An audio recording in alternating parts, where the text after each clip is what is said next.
Thanks for joining us at Right On Replicas, where we're proud to bring you the best scale model kit reviews on the planet. This review is brought to you in part by Rogers Hobby Center in Saginaw, Michigan, where the fun begins. This review covers the 1970.5 full bumper Camaro. It's a 125 scale kit from AMT, number 1155. Now, the 1970 model was introduced in assembly plants in February that year, halfway through, so this caused some people to call it the 70.5 model. Marketed as the Super Hugger, the second generation Camaro was an all-new design, and the Z28 Special Performance Package would cost you $573, but it featured a 360 horsepower LT1 engine derived from the Corvette. Now, this kit was first produced in 1970, and it's had an update just about every year since then, being last released in 2020. Now, the box comes with 112 parts that are clear, red, clear, white, and chrome, along with 4 nicely detailed vinyl tires, a decal sheet, and instructions.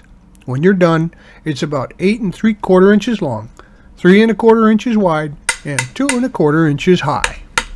Oh, I hear Newt, our program director, it looks like he's got a question. Come on in. What's your question there, Newt?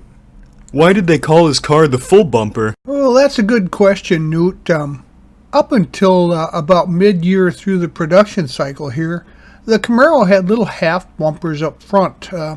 They just barely covered just past the grille towards the outside of the fender there. Was this car fast? Oh yeah, baby. Back in the day, this is one of the hottest cars on the market. Derived from the Corvette LT1, this was a really fast car for a passenger car. Every kid wanted one. When they got out of their graduation party, they were hoping to see one parked out front with a big ribbon on it. Here is the layout of the parts. As you can see, they're pretty nicely arranged. And what I do is wash all the parts and dry them in some mild soapy water and dry them off after that to make sure that there's no release agents. There seemed to be some film on this mold. But also you're going to find that you should prime the pieces with a light primer to make sure there's no defects in the plastic, like ejector pin marks or parting lines, etc., so that you know where to look and start to clean those up. Now, we'll be using mostly Model Master type liquid cement, sometimes CA glue for fragile parts, or even a clear glue or a white glue for those window pieces. And remember, be sure to follow any of the manufacturer's safety and use guidelines for any of the products that you see or hear used in the review.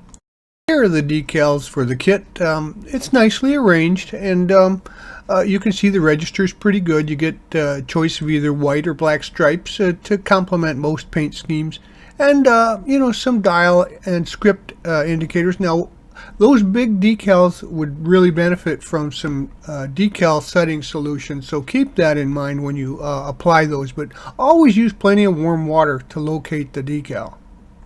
Construction starts with the wheel assemblies, and as you can see, the pad printed tires look great, and so do the mag wheels. They're the one I chose. You do have a stock option, but also you're going to find that you need to paint the wheel backs flat black, and the inner hubs there, you see the white arrow, they're pointing at the outside diameter that needs to be kind of sanded down a little bit to make sure that they will spin in the wheel backs there, so that your wheels can turn once you put them on the axles. So go ahead and put the wheel backs onto a wheel, then pop the inner hub in there, and then scrape some of the plating off of the mag wheel, and go ahead and glue those into position. To enhance the appearance a little bit, I added some shading, some of the black panel line Tamiya wash there to the inner spokes and hub area to make the rest of it stand out. Now we turn our attention to the engine, so go ahead and grab these parts and assemble them. Obviously the block halves and the heads and the intake. The oil pan goes underneath, and then the water pump in the front end. Now remove any imperfections then from the valve covers and just the distributors, the accessory parts, and the air cleaner. Glue the two carburetor halves together and set those aside for now. And glue the valve covers onto the heads and the distributor in to the intake there. The alternator and the power steering pump go on the belts and set those aside to dry. Now I painted the engine with some acrylic orange. You want to emulate that Chevy engine orange paint. And then after the paint dried, I hand painted the transmission, the alternator, the fan clutch, and valve covers aluminum. Now that's a Tamiya XF16 flat aluminum. It seems to have a good sheen according to the original. I hand painted the belts, the fan, power steering pump distributor with some XF1 flat black.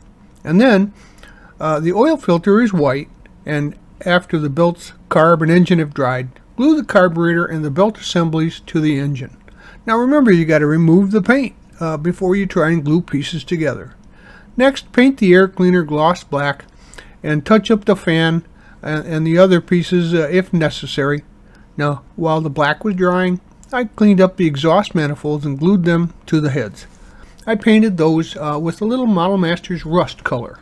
And then there are 5 decals that go on the air cleaner, and after that dries, you might want to clear coat those. I used a little pledge for that. And then glue the air cleaner to the carburetor. Get out the subframe there and the main floor and go ahead and glue those together before priming. Now I found that the sprue attachment points were pretty big, almost a ½ inch long, so you're going to have to remove those delicately. In some cases you might want to use a razor saw to cut those off, but make sure you don't cut off part of the actual piece to make sure that you can just sand it down to the piece level. Now prime the body and the hood all at the same time and clean up any imperfections that you might find prior to primer. As you can see, we've killed 2 birds with 1 stone by painting the floor pan and the subframe there assembly with a flat black primer. So now we're going to install the engine into place, and remember to remove any paint or primer from the gluing points for the engine mounts, etc. And so again, the pieces for the front suspension there were painted with the primer black. And then once dry, we're going to clean those pieces up. There may be some sprue contact points or something. You want to touch those up and get them ready. So first, glue the upper A-arms to the subframe and allow those to dry. Next, use a slow setting glue to glue in the coil springs, and then set the lower A-arms over the spring area receivers and the subframe. So while it's still wet, separate the upper and lower A-arms and slide the spindles in. And don't glue the spindles at this point, so that I could align the front tires there, or pose the front tires in the direction that I wanted. So make sure you get those completely correct, and then go ahead and squeeze those A-arms together. And then finally, glue the steering box to the subframe. Same thing in the back, and we're going to paint those with some of that primer black. And first remove any imperfections from those pieces. And then once those are dry, glue the rear differential cover to the differential, and then glue the rear axle to the leaf springs. And remember, remove any paint from the gluing surfaces. Now glue the muffler halves together, and then with some slow setting glue, glue the muffler to the body there, the chassis. And then before the glue dries, glue in the left and right exhaust pipes in between the muffler and the exhaust manifolds, and this will allow you to move the muffler a little bit for a proper fit. Now with some slow setting glue, apply that and install the shocks and the drive lines to the engine, and then align the rear axle and the springs to the body and the drive line. Now while everything is still kind of pliable, glue in the anti-sway bars in the rear and the sway arms there.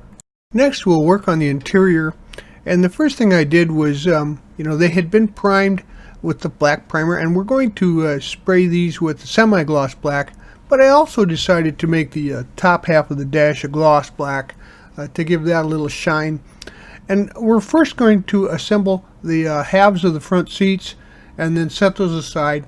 And I glued the center console, the rear seat, and the door panels to the bottom of the body shell there, and then floor shell. When the front seats were dry, I put them into position into the floor pan, and after that I painted the shift knob and the shifter boots flat black, and I glued the shifter into the center console. And then I used some setting solution called Solvaset to make the decals conform into the instrument panel. And after the decals were dried, I gave them a little bit of a Pledge Clear to seal them in. Next, I detailed the steering wheel and the steering column with a chrome pen and glued those into the dash. Next, you just glue the dash into the interior side panel notches and detail the rest of the interior panels with a little chrome pen to accent some of the trim. Now it was time to add the wheel assemblies to the axles and the spindles. Now the hubs didn't fit real tightly on the axles or the spindles, so I had to hold the parts while they dried to ensure proper alignment. And after I decided that the alignment was correct, I put a little drop of super glue on the spindles to cement them into position. For some aged effect, I added a little bit of rust color to the exhaust pipes up front towards the engine. After I had done a little test fitting, I decided I could glue the firewall, the rear pan and the front end and the rear spoiler to the body and still be able to install the body onto the chassis. I also glued the mirrors on prior to paint, and I found some car colors for this model year, and the Tamiya X13 medium blue was just a perfect match, so I sprayed it with several light coats of metallic blue paint for the finish. And now it's time to install the windows, and they had nice ridges on them that were far enough away from the visible area. You can use just about any cement to put those in on the pins there. And then we're going to glue on the rear tail lights. They're clear red and can be glued in with some extra thin cement. Before assembly of the body, be sure to remove any paint from any of the glue points, and then go ahead and install at the front and rear the upper and lower body, and then slip the lower body into the upper and slide the back half of the lower body into the upper. And there's some notches that align there, the lower sub-assembly to the upper, and then pry the body panels apart a little bit, side panels, and slide the front half of the lower body into the upper.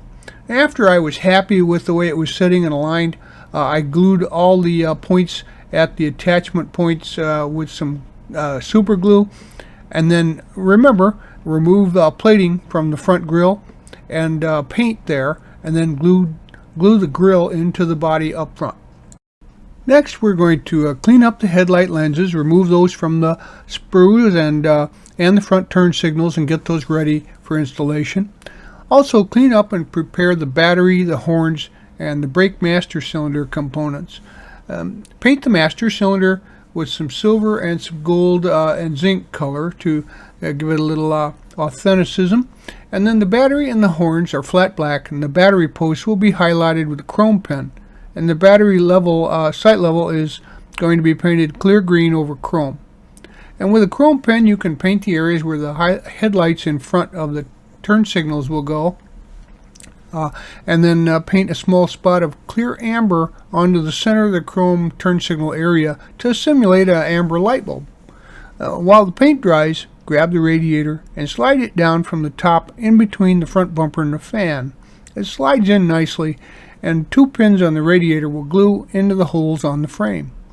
Now glue the master cylinder, the horns, and the battery in, and lastly, install the turn signal lenses and the headlight lenses using some Tester's clear part cement or white glue.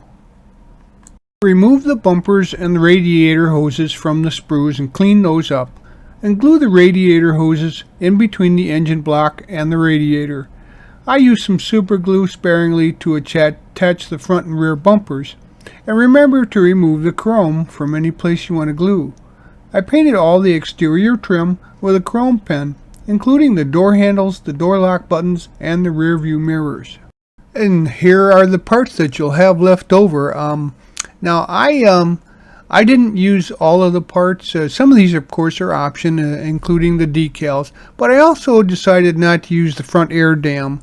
That piece didn't appear on all of the versions of this car, and I thought it looked smoother, a little cleaner without it. So I left that off too. Okay, so now it's time to add the decals to your model, and you're going to use plenty of warm water and place the decals. I just put the starter side marker lights there, and the fender badges go on pretty nicely. Also, there's a Z28 decal for the front of the grille, and the license plate's a decal on the rear. Since I was in the back, I decided to put on the rear stripes. Now, the body stripes back there are connected with the Z28 emblem in the middle. Now you can separate those and put them on separately, which is usually kind of easier, but to maintain perfect distance, I centered the Z8 part of the stripe on the back side of the rear spoiler, and then I wrapped the stripes over the top and across the trunk lid up to the rear window. But there was a little excess. They seemed to be a little too long, so I trimmed those off with a sharp hobby knife at the trim of the bottom of the rear window. Now I used a little poster tack to hold the hood in place while I placed the front stripes, and I put the decals on using the body's panel lines and some internet images to determine where they set. And they did not need to be trimmed, but they had to be cut at the front of the hood so that it could be opened. Once they were placed properly, I put some Solvaset setting solution over the top of all of these stripes to let them set and dry. And when the front stripes were dry, I cut the hood area there so that the hood could be opened where the stripes were, and then I put some Solvaset on the edges to make them cleanly set in there. After all the decals were dry, I put the Camaro emblem decal over the top of the stripe on the rear trunk lid, and then I gave the emblem a little coat of Solvaset there. Finally, the kit didn't come with decals for stripes on the top of the car, but when I was done with all of the stripes and decals, I gave them a final coat of pledge to seal everything in and give the kit some shine as well. Well, there you have it. Your kit is complete, and she looks great, just like the pony cars of the old 70s. Now, it goes together pretty well, this kit does, and some of the suspension parts are a little bit shaky, but if you use some slow setting glue and wait for them to start to stiffen up to position them, you'll be fine. The only other issue is those decals. It can be a little difficult because they're very large and they need setting solution. But if I were you, I'd buy one and put it on my shelf.